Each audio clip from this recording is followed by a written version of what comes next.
Labdien, cienījamie radio klausītāji! Ar jums kopā šodien Zana Skuiņa-Rubena no Jaunās vienotības. Un arī es noteikti no savas partijas puses vēlos akcentēt šo sociālo pakalpojumu un sociālais palīdzības likuma grozījumus, kuru grozījumiem bija arī referents. Un varbūt daudz neatkārtojoties, ko teica arī kolēģi no Zaļo un Zemnieku savienības, man šķiet, ka ir būtiski atzīmēt, ka šajā likumā ir veikti grozījumi, kas paplašina arī šo atbalstu saņēmēju loku, un šajā gadījumā tās būs mājsaimniecības, kurās ir bērni līdz 18 gadu vecumam vai pilngadīgas personas, kuras nav sasniegušas 24 gadu vecumu, ja tās iegūst vispārējo profesionālo vai augstāko izglītību. Un patiesībā šis ir tāds grozījums, kas tika diskutēts vairāk kārt jau iepriekš, dažus gadus atpakaļ, nevienlīdzības mazināšanas apakškomisijā. Toreiz gan tālāk šis jautājums, diemžēl, nepavirzījās, bet tiešām prieks, ka arī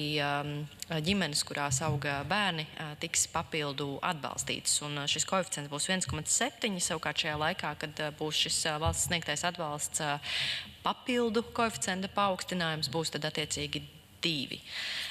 Tad noteikti vēlos vērst arī uzmanību sporta likumam, kas mūsuprāt ir tāds ļoti gruntīgi un labi sagatavots. Un patiesībā sporta likums ir uzrakstīts jau gandrīz pirms 20 gadiem, līdz ar to tas vairs neatbilst tām šīm mūsdienu vajadzībām, kādas tās ir. Un man pašai nākot no parasporta kustības, es redzu, ka tās izmaiņas ir nepieciešamas, un tiešām prieks, ka Izglītības un zinātnes ministrija ir sagatavojusi kvalitatīvu projektu, ko tālāk virzīt. Un šodien apstiprinājām to arī pirmajā lasījumā. Un tad, tīri ieskicējot, ka tas pats galvenais, ko tad jaunais sporta likums nostiprinās, būs tieši bērnu un jauniešu sporta loma.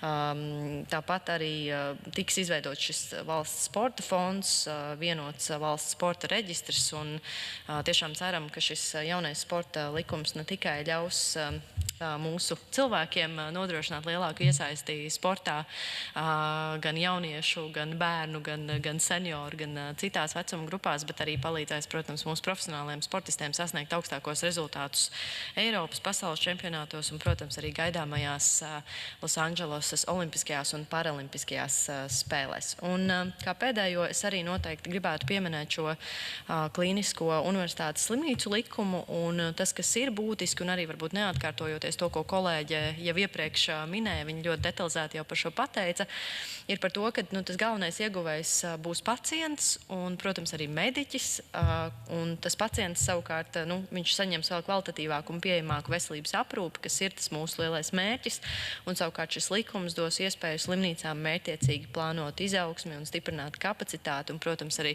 ievies dažādas inovācijas. Un jāsaka, ka arī atbildīgajā komisijā, sociālo un darblietu komisijā, tur arī skatot šo jautājumu bija vienbalsīgs atbalsts likuma tālākai virzībai. Paldies jums par uzmanību un tiekamies citreiz!